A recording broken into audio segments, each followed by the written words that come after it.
Welcome to Grace Church official YouTube channel. Each week, we upload inspiring and faith-filled sermons to encourage you, challenge you closer to God. Whether you're part of our local church family or joining us from across the world, we're so glad you're here. Be sure to subscribe, like, and share to stay connected with God's Word and our church community. Drop a comment to let us know where you're watching from or how this message spoke to you. Let's grow in faith together, week by week, word by word. God bless you. He will never fail. He will never fail. Hallelujah. What a great God we serve.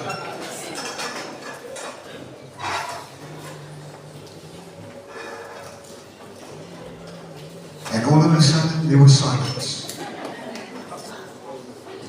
Well, good to be here this morning.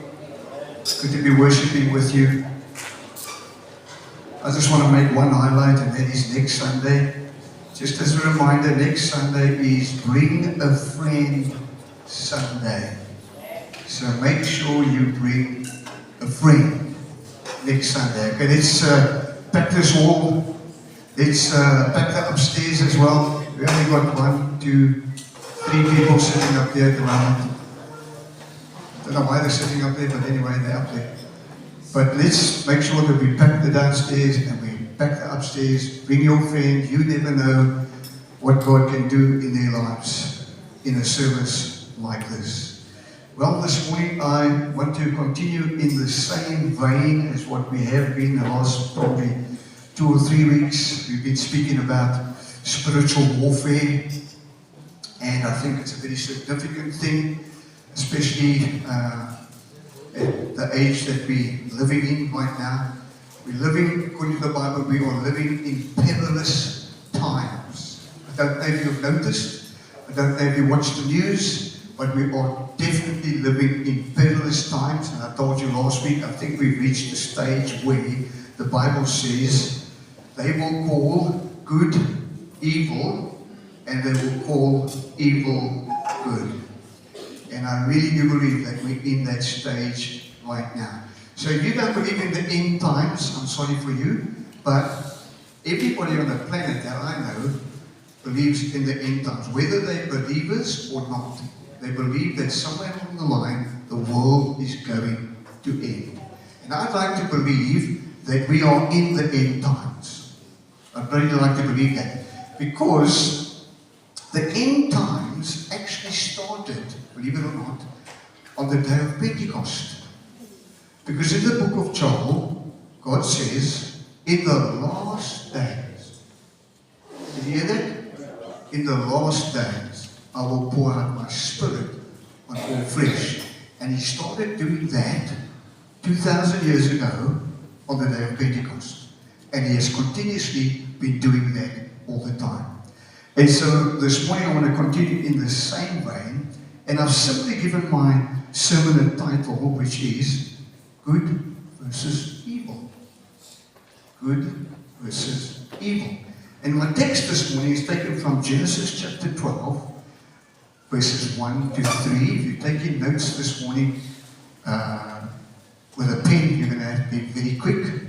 And if you're taking notes on your phone, you have to be even quicker, because I've got a lot of information that I need to get through this morning, and I'm going to do it very quickly, okay? But the bonus for you is being recorded, and so you can always go onto our YouTube channel and watch it all over again.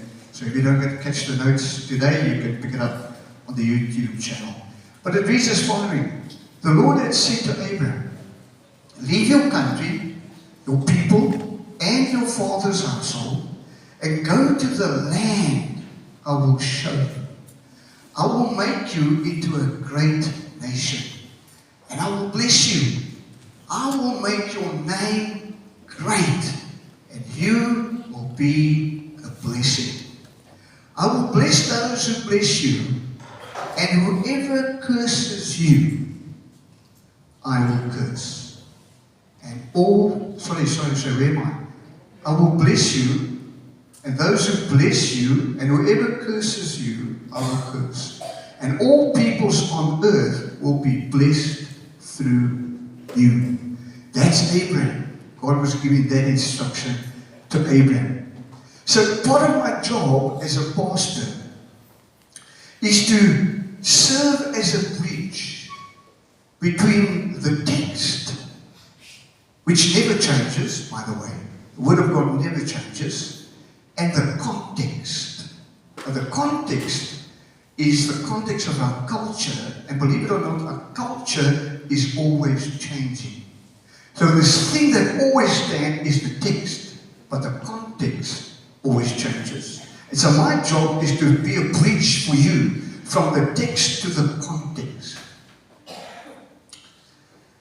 At the same time, this morning, I want you to see that what is happening in the physical, natural world is also an indication of what is happening in the spiritual realm.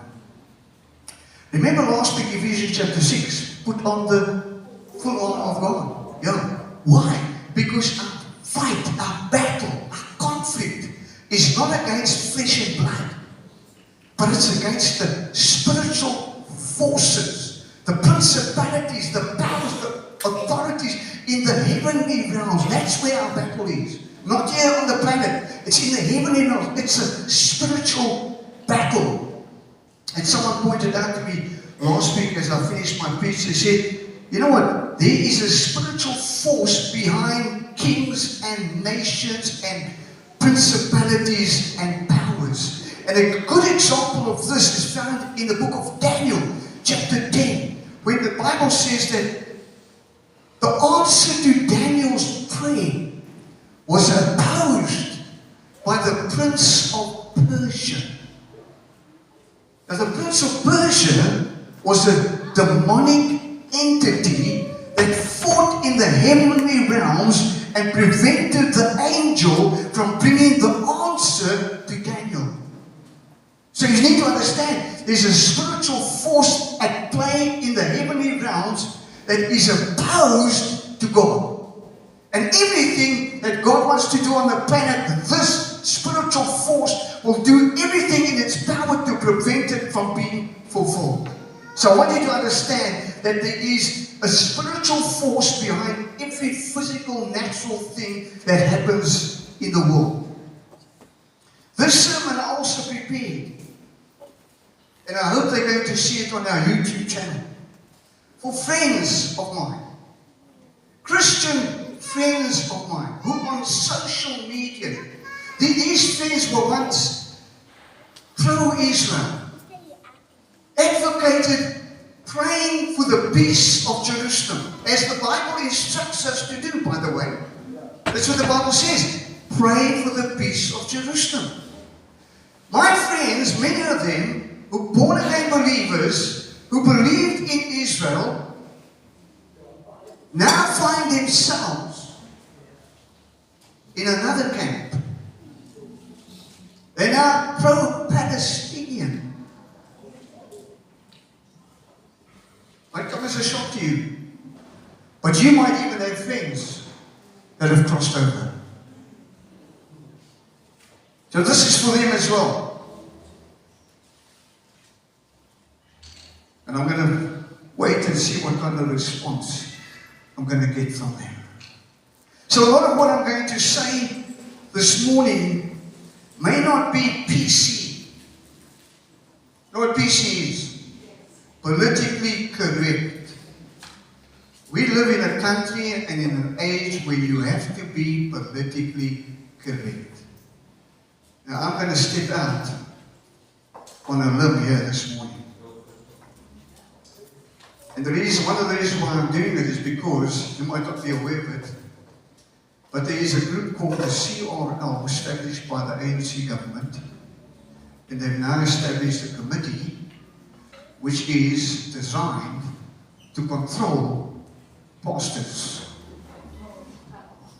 To the extent they will even get to that place where they will control what I say from this pulpit. So, whatever I'm going to share this morning might not be politically correct, but I guarantee you one thing, it will be BC. Biblically correct.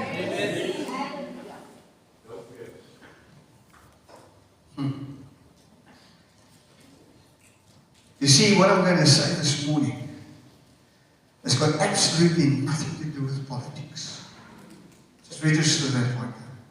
It's got nothing to do with politics, but it has everything to do with prophecy, theology, and the end times. Everything. So I want to give credit to guys like Chris Hodges, Josh Howerton, Mark Driscoll, because they did a large amount of research on this kind of stuff that I'm going to preach this morning. So I want to give credit to them. But on the 7th of October, 2023, I think we all know what happened on that day. 7th of October, 2023, Hamas, a terrorist organization, a registered terrorist organization, with a publicly stated goal of destroying the Jews in Israel and then destroying the Jews all over the world. Publicly stated. It's written. It's in their agenda. Hamas invaded southern Israel and massacred 1,300 Jews. Infants, men, women, children, and they did it at a musical festival. It was the highest amount of Jews killed in one day. Worse than the Holocaust.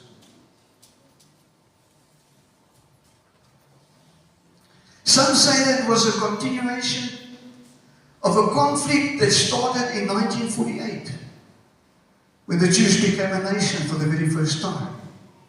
And by the way, they became a nation in accordance with Isaiah chapter 66 and verse 8, which says, "Can a country be born in a day, or a nation be brought forth in a moment?"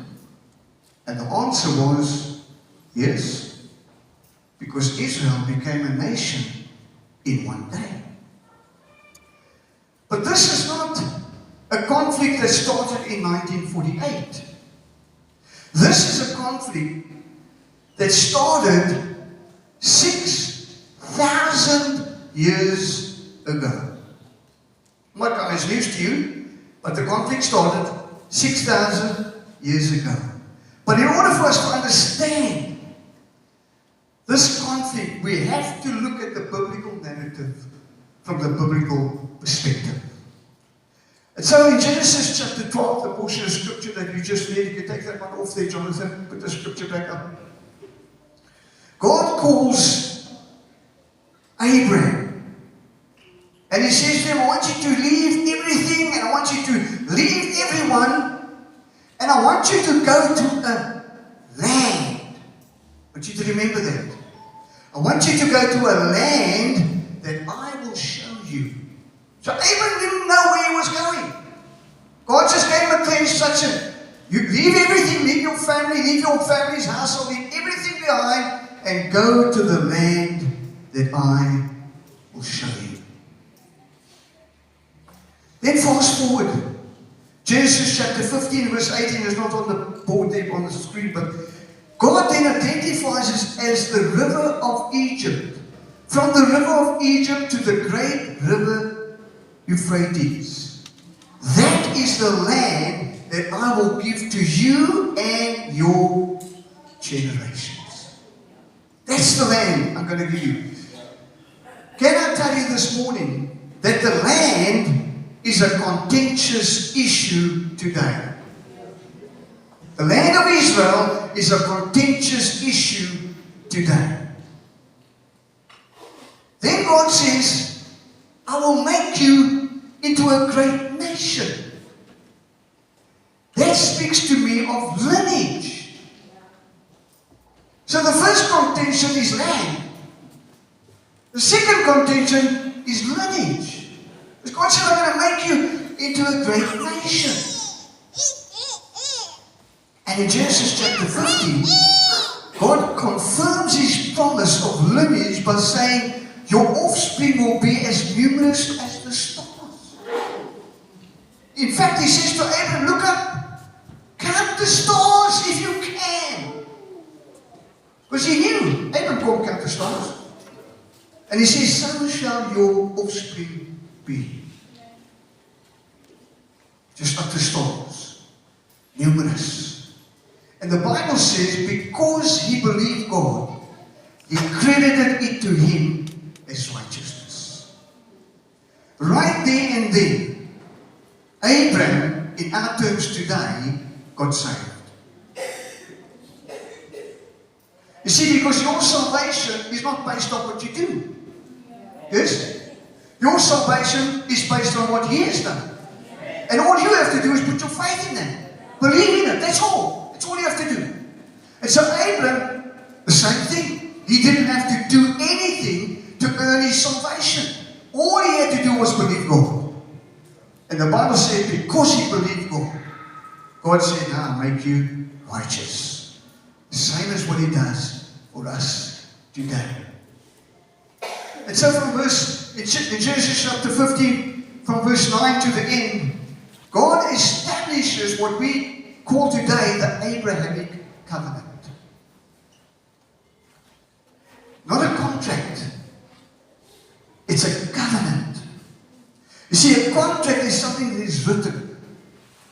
And when you write it down, in the contract, you're actually saying, I will be to you what you should be to me. That's a contract. And it's a written contract. But they didn't live in a written culture. They lived in a visual culture. So everything had to be visual and everything had to be verbal. They didn't write things down. It was visual and it was verbal. And in the covenant, they would say, I will be to you what you should be to me. It's a covenant. I will be to you what you should be to me. So a covenant would be cut between a greater and a lesser party. So I want you to see what God does in the book of Genesis. They would slaughter, what they would do is they would cut a covenant with each other. Greater party and a lesser party, it was two people. They would take a lamb, predominantly a lamb, and they would slaughter the lamb. You can put that one up now, Jonathan. They would slaughter a lamb. And they would split the pieces of the animal that has been slaughtered. And they would form an aisle. So on either side of the aisle, there would be slaughtered pieces of the animal. Be with me? And as they would then walk the aisle, the greater party would watch as the lesser party walks through the pieces of the sacrifice. And as they walk through it, they recite the contents of the covenant. And so as they walk between the pieces, they would be saying, if I do this, you will do that. If I do that, you will do this. If I do this, you will... So they will walk through that aisle. And that's the way they would establish a covenant. But in Genesis chapter 15, God does something strange. They didn't even ever read Genesis chapter 15, but it's a strange encounter. Because God puts Abraham into a sleep. He makes him fall asleep. And then God appears, the Bible says, in a smoking fire pot and a blazing torch. The same language that is used when God comes down to meet with Moses on Mount Sinai. Same language. And so what happens is Abraham is in this deep sleep, and God himself, in the form of the torch and the fiery pot, walks the aisle between the pieces of the sacrificed lamb. And what he is actually saying is this: if you break the rules of the covenant, I will become like this slain lamb. Ah. Remember the Lamb of God who takes away the sin of the world. You see, by doing that, what God was actually doing was, he was saying, I make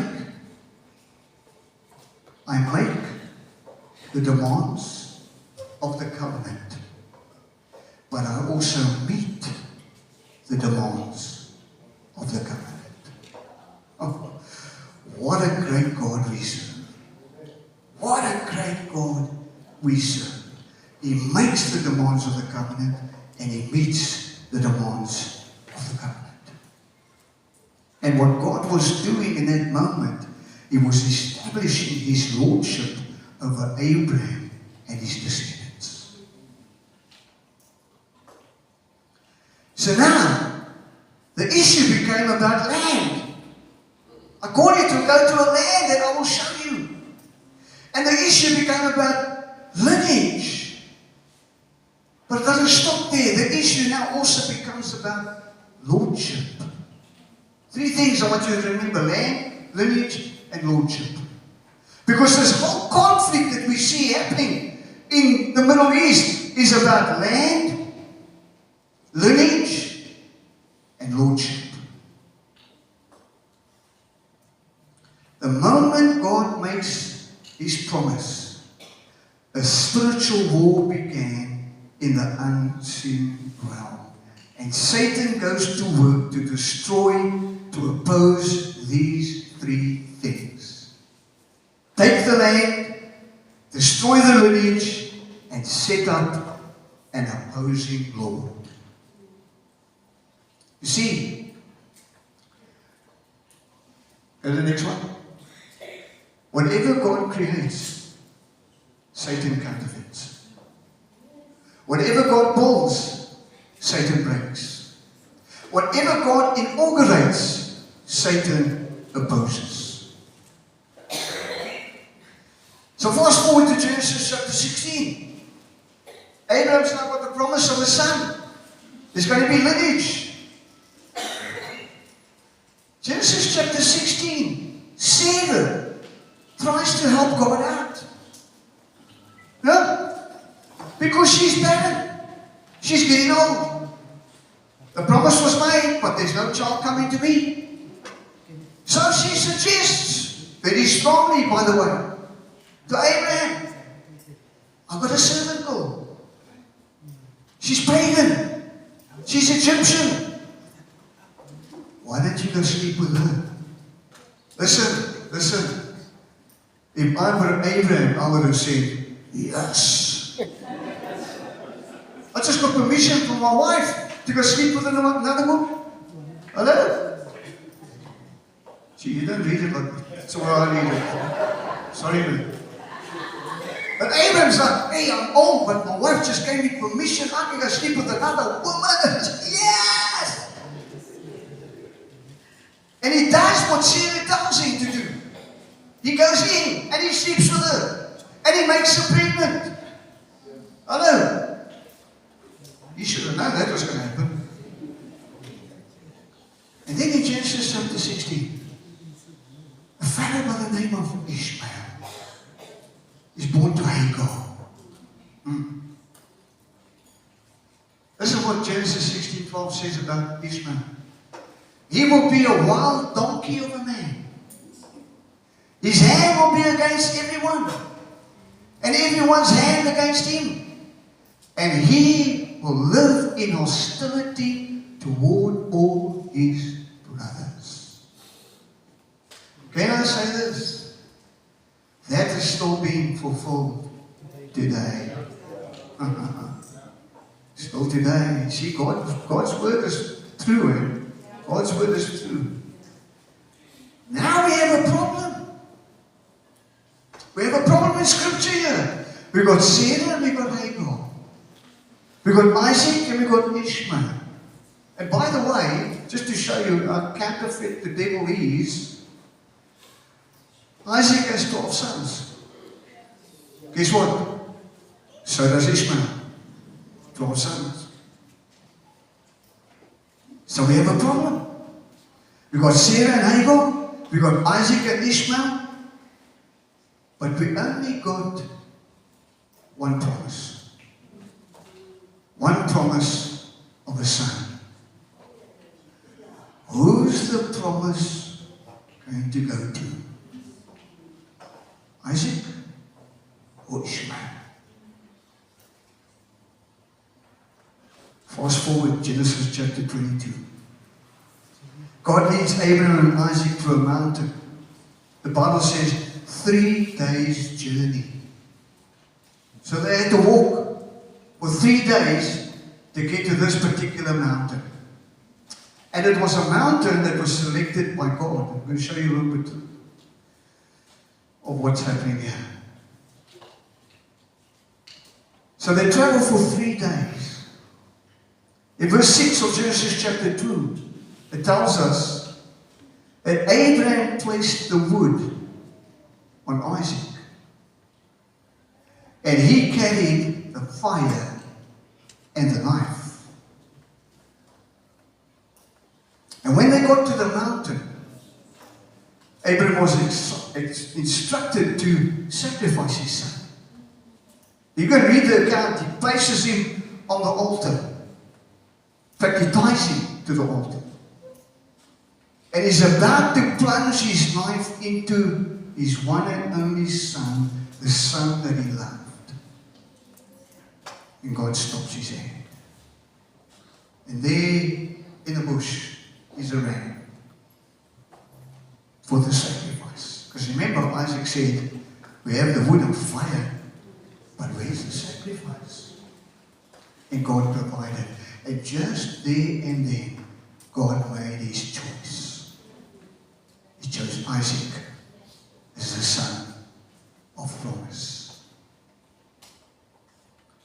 God provides a sacrifice, a ram. 2,000 years later, one son, a seed of Isaac, by the way, would go to the same mountain called Golgotha. And they would place wood on his shoulder in the form of a cross. And he'll go up that mountain to become the sacrifice, Lamb of God, for the sins of the whole world. What an awesome God we serve. Fast forward with me 2,600 years later, at around 600, between 600 and 700 AD, Muhammad is born. Sometime later, he says that an angel appeared to him in a cave and gave him a new script, a new gospel, a new message. An angel appeared to him. I wonder if Paul didn't have some insight into this. When he wrote in Galatians chapter 1 and verse 8, when he says, even if we or an angel from heaven should preach a gospel other than the one we preach to you, let him be eternally condemned. Why did Paul have insight as to what was going to happen, what was going to become of Israel? Ishmael's offspring.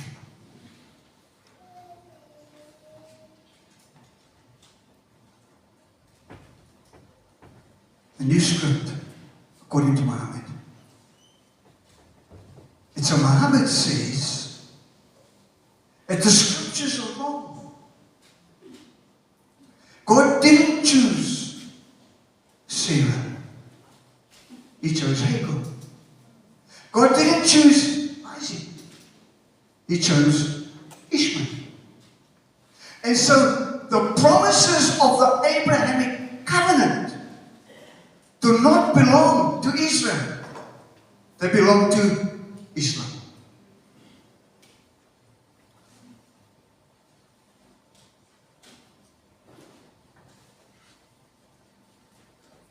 And if you didn't know this, Muhammad is a descendant of Ishmael. If you want to check it out, you can Google it. Google is very clever, let me tell you. He'll tell you that Muhammad is a descendant of Ishmael. So now Islam says that's our land. It's our land. Because the promise wasn't made to Isaac, it was made to Ishmael. So Islam says the land is ours. The blessing belongs to our lineage, not to the lineage of Isaac. It belongs to the lineage of Ishmael. And the lordship is not the lordship of the Lord Jesus Christ. It's the lordship of Allah. See, we don't see this. Hamas, who is part of an organization called the Muslim Brotherhood, spread throughout the world already. England's now protesting against it. I want to say to them, a little bit too late. Because Islam is going to infiltrate every nation on the planet. That is their goal. So Hamas, who are the descendants of Ishmael, were fighting on the 7th of October 2023. They were fighting against the descendants of Israel over the land. And as they were slaughtering the infants, we didn't see the pictures of it. I saw one picture of it and all you could see was blood all over the place. But I'm told that they put babies in ovens. They killed infants in front of their parents. Horrific stuff. Stuff that they wouldn't show us. But as they were doing this, as they were slaughtering infants, women and children, they were actually shouting, Allah Akbar. Allah Akbar. What does it mean? God is great. God is great. Another interpretation is, our God is greater. Oh, our God is greater. What were they doing? They're setting up another lordship over and above the lordship of the Lord Jesus Christ. So they were attacking the lineage of Isaac.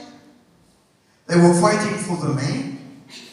And they were opposing the lordship of the Lord Jesus Christ.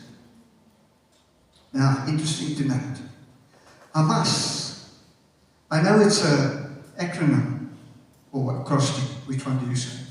Like FBI, Federal Bureau Investigation. Or what do you call that thing? One of it, acrostic or acronym, I always get mixed up, okay? So, or it's like SARS. South African Revenue. Don't like those people, but anyway. They have a job to do. But Hamas, it's actually, it's a Hebrew word.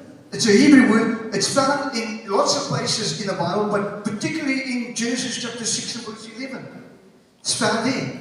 It's a Hebrew word meaning violent evil. That's what it means. Violent evil. Genesis chapter 6 verse 11 says this. The earth was corrupt and full of Hamas. Full of violence. And we can see they live up to their name. The Bible's message is that the same spirit of violent evil is still at work in the world today. It has not stopped. In fact, it has increased. It has intensified its activity on the planet. And you know why it's intensified? Because it knows that the end is near. That's why. So it's intensified. And the Bible carries that message of violent evil that still exists today. They will attack the land, they will destroy the lineage, and they will impose lordship. I don't know if you've noticed, but in every generation, you name the generation, but in every generation in history, the world has seen some superpower arise. And they arise to destroy the nation of Israel. Man, if I could show you on a map, it's like a little small piece of land surrounded by Arab nations. Or could you just leave the piece of land alone, man? You can't, because you've got an agenda, and you've got a spiritual agenda. It's not even about the physical piece of land. It's a spiritual agenda.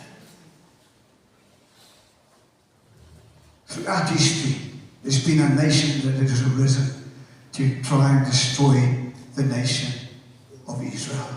I mean, we just have to look at the scripture. Look at the story of Esther. Mordecai says to her, perhaps you've come to the kingdom for the time such as this. And because of her, the nation of Israel was preserved. Because they were out to destroy it. But every generation, Egypt tried to destroy Israel. The Philistines tried to destroy Israel. Babylon tried to destroy it. Persia tried to destroy it. The Nazis tried to destroy them. And now, Hamas, Hezbollah, all the other little ones. How's that going to end? How is this all going to end? Listen, I'm well aware that there's a peace treaty at the moment. And people are signing for peace. And that's fantastic. I love peace as well. But we mustn't lose sight of what's happening in the spiritual realm. I'm glad that the hostages are coming home. I really am. I'm thrilled about the hostages that are coming home. But I have a reservation. Because up until now, Hamas has not agreed to lay down arms. And as long as they have arms, there's trouble. How's it all going to end? Well, I'm going to suggest that you're going to read Ezekiel chapter 38 and chapter 39. Ezekiel chapter 38 and 39. Because in those chapters, it says that there is going to be a war that is going to end all wars. Going to be a war that's going to end all wars. And it mentions names of countries. Now when we look at the name of a country, oh, they don't exist. No, but the region still exists. So they mention names like Gog and Magog. That's modern day Russia. They mention Persia. That's modern day Iran. They mention Gomer. That's modern day Turkey. It's all there in the Bible.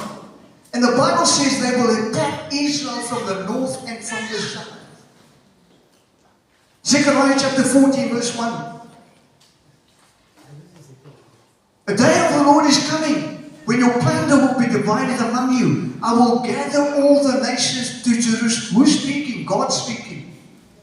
And he says, I will gather all the nations to Jerusalem. To do what? To fight against it. The city will be captured, the houses ransacked, and the woman raped. Half of the city will go into exile, but the rest of the people will not be taken from the city. Then the Lord will go out and fight against those nations as He fights in the day of battle. Isn't the end coming? Isn't the end coming? But hello, I don't know about you. I'm on the victory side. I'm on the victory side. I don't care. Hamas, whoever, doesn't matter. I'm on the victory side, according to the scriptures. And you might ask, when? When is this going to happen? Now, I know very recently the rapture was supposed to have taken place. If you're on social media and you follow that kind of rubbish, yeah? The 22nd, I think it was, 23rd of September, I was waiting. I'm going up with the rapture. You're an idiot if you believe that stuff. When's it going to happen? Oh, Jesus said, nobody knows. You don't know the day. Guess what? You don't even know the hour. I heard one pastor saying, he pictures it like this. Jesus sitting on the edge of His throne in heaven, looking back at the Father. I go yet? No, not yet. Can I go yet? No. Can I go? Yeah, okay, maybe now. No, come back here. Perhaps you want this road. Come back. Not time. Not time. When's it going to happen? Nobody knows. You might be asking, why is it taking so long, man? Jesus, do you know what I'm going through down here? I want to come home. He doesn't know the time. Only His Father knows the time. But then Jesus, why are you taking so long?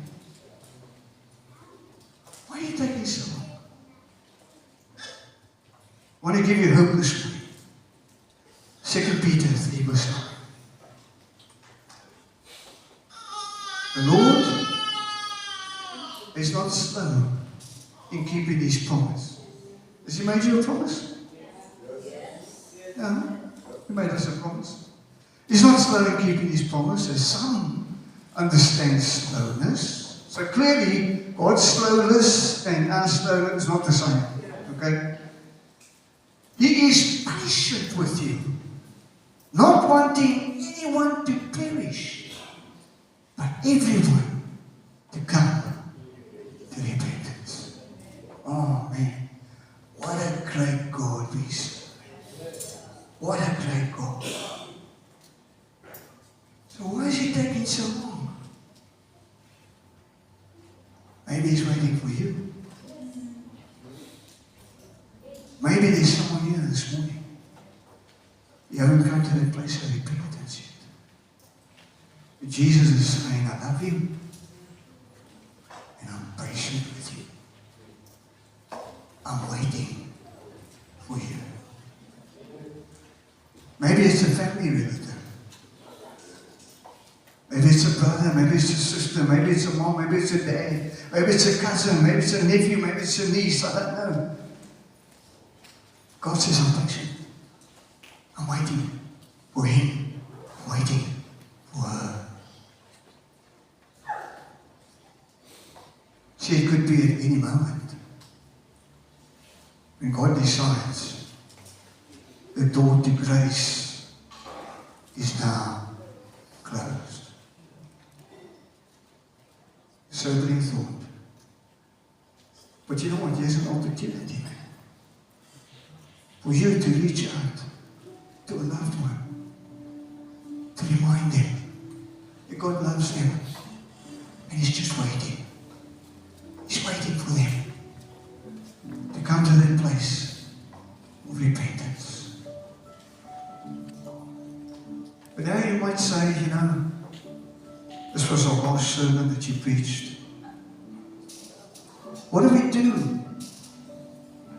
with family members, relatives? Because I think somewhere along the line we're all touched by this. We've got relatives that have turned Muslim. God, how do we treat them?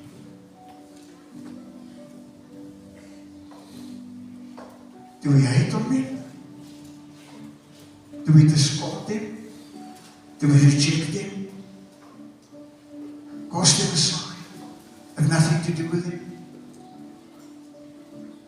Not according to Jesus. He said, love your enemies. Love your enemies. Pray for those who persecute you. Now, God, is that there in your word? It's such a difficult thing to do. But that's what it requires of us. We don't hate on them. We try and love them. Show them that we're much better than them. You see, they live up to their name. Violent evil. Islam lives up to its name. Everything they do is attached to violence. And yet they would promote themselves as a religion of peace. And yet everything they do is contrary to peace. And love your enemies. Pray for them who persecute you. You have Muslim family members, just love on them. Just love on them. Show them Jesus' love is greater than any violence. Far, far greater. And let me just end by saying this. Thousands of Muslims, mainly in Africa, are turning to Jesus at this moment in time. Thousands of them. Thousands just coming into the kingdom.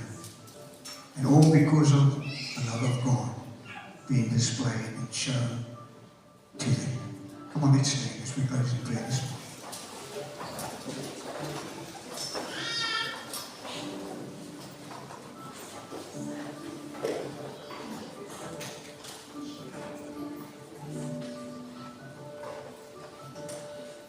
Let's bow our heads, close our eyes this morning. Father, we thank you for your word this morning. We thank you for all that's going on in the world right now. We thank you for the nation of Israel, which clearly you established.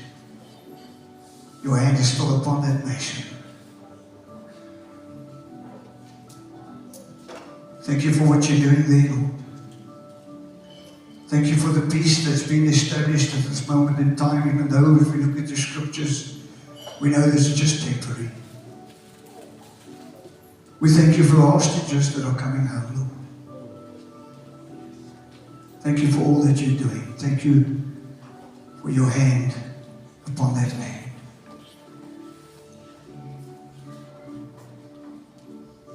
Father, we just pray that you would give us the right attitude towards those that would oppose what we believe. Help us to love them, Lord. Love them right into the kingdom of God.